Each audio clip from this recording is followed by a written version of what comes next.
Alfred Nobel was stunned. He opened the newspaper and he saw his own obituary, where he was described as the merchant of death. Well, the newspaper had made a mistake. It was his brother who had died, and they printed the wrong obituary. But it had a dramatic effect on Alfred. Alfred Nobel had invented dynamite. Dynamite was made by taking nitroglycerin, liquid explosive, mixing it with a type of clay so that the explosion could be controlled. It would only explode when it was percussed or lit. And Nobel made a huge fortune from selling dynamite. It was needed for construction of tunnels and mining, etc. But of course, it was also used to make bombs and weapons. He, of course, was not in favor of that. And he was stunned when he saw this obituary, and he decided that he had to do something about it. So he left his fortune, which was quite massive, to given out in the form of the Nobel Prize.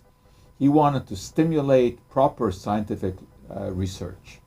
And the Nobel Prize that he established is the most highly coveted award in science.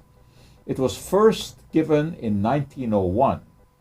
And Nobel had the proviso that it could only be given to people who were still living, because he wanted to stimulate further research. The first Nobel Prize in physics in 1901 went to Wilhelm Röntgen, and therein lies a tale.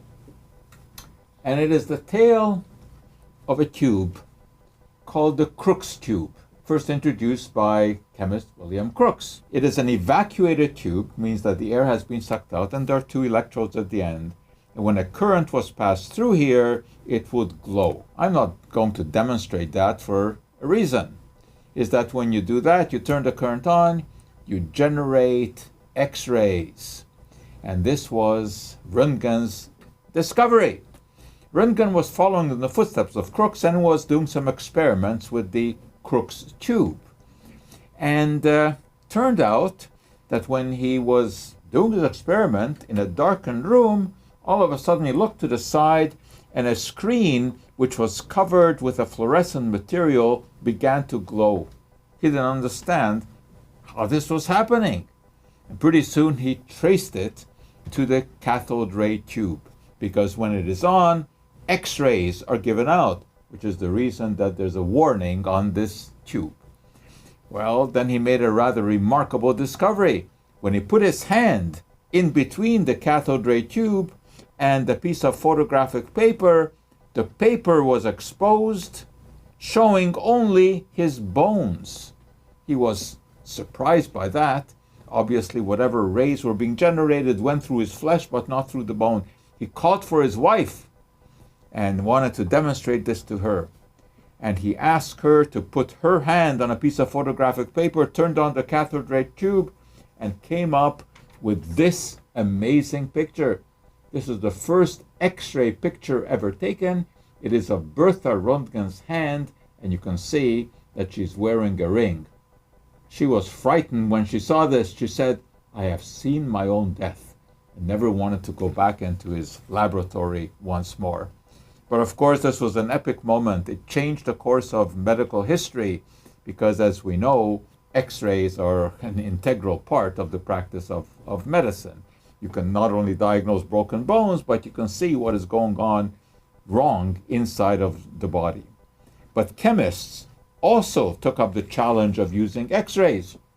And here's an X-ray picture taken by a chemist, Rosalind Frankel, and it turns out that this was the classic piece that was needed to unravel the structure of DNA.